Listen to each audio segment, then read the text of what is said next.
Hello, I saw your question on discussion board. You want to solve this rational equation.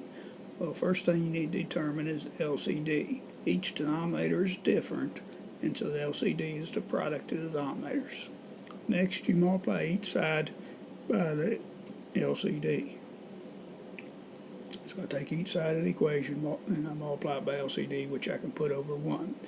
Then you mark out the common factors, and I'm left with an x and a negative 5. I'll mark out the common factors here, and I'm left with an x minus quantity x minus 2 and a 5.